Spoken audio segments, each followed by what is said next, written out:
Great to be here at the Architecture Biennale in Cape Town. Lots of pertinent issues and questions are being discussed. Great speakers, great panels. But I think the most important points for me that sort of jumped out was the question of resituating architecture in its sort of activist and advocacy role.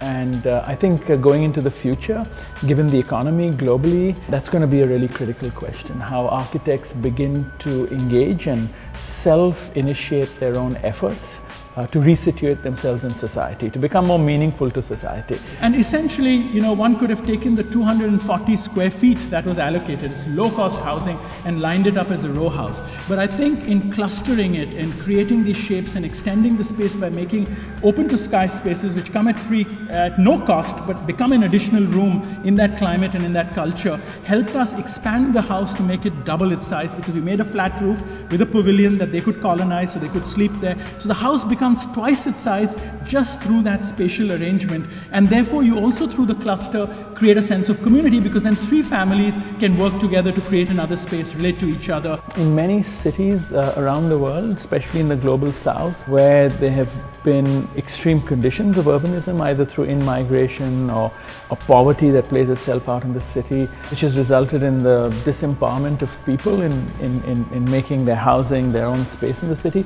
I think there are many examples of architects who've got engaged with this form of activism, sometimes through self-initiated projects, sometimes working with the NGO sector. I think conferences like this could surface some of those examples, and it has been, which become models or become models of practice for younger people. And so in the kind of discussions, what was also underlying theme was what might be the new ways that architects and young architects might actually engage with the making of space, the making of environments, playing a role in the making of cities. And I think that points to the question of the different roles of models of practice. So, I think we have to see many forms of engagement to the city as being simultaneously valid. Now, whether one person can slide sideways like that and engage with different models of practice, or younger people begin to find their niches in terms of how they engage with society. We began to engage here, and this is what the toilets look like. When they get built, they get abandoned really quickly.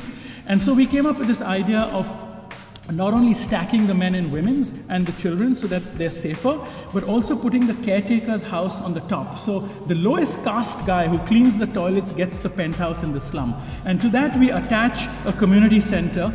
And then I went to one of my clients who had designed a house for, and I said, look, you live in luxury, and I told him about the toilets. He was almost weeping at the end of it. He gave me a check for solar panels. So we got solar panels to put on this. And that's very important, because at night, women and children can't go to these toilets because they're not safe. And in the community center, children who don't have space to study in their houses in the slums can now use that community center to study, because they have electricity round the clock. For education, especially in the global south, I think the first step would be to recognize that this is where the action is, and therefore we need to use the action on the ground to help inform new forms of looking at architecture. It might be urban theory, it might be architectural approaches, ways of engagement, etc. I think for too long what has happened is the formal sort of processes of education have been founded on theory, have been founded on attitudes to the city, which emerged in the industrializing West, in the global North. Through the 1800s, the 1900s, and we sort of apply those theories here, and most of our education is influenced by that approach to engagement to the city. I think now this process has to reverse. And so the two things. One is, I think we have to create a much richer dialogue between the global south. People from Brazil should be talking to people from India, should be talking to people in South Africa, all of Africa. That doesn't happen. We communicate to each other through the global north, and in the process all our ideas get diluted somewhat.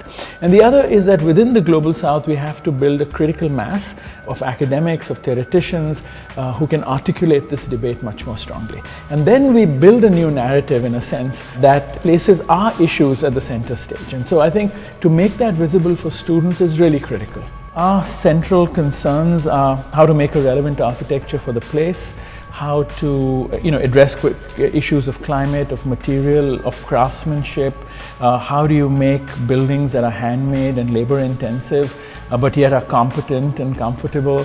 How one can actually evolve new understandings and definitions or build new narratives around questions of sustainability, because again there I think we're using Western paradigms which are not always relevant to our cause and the kinds of buildings that we need in our climate.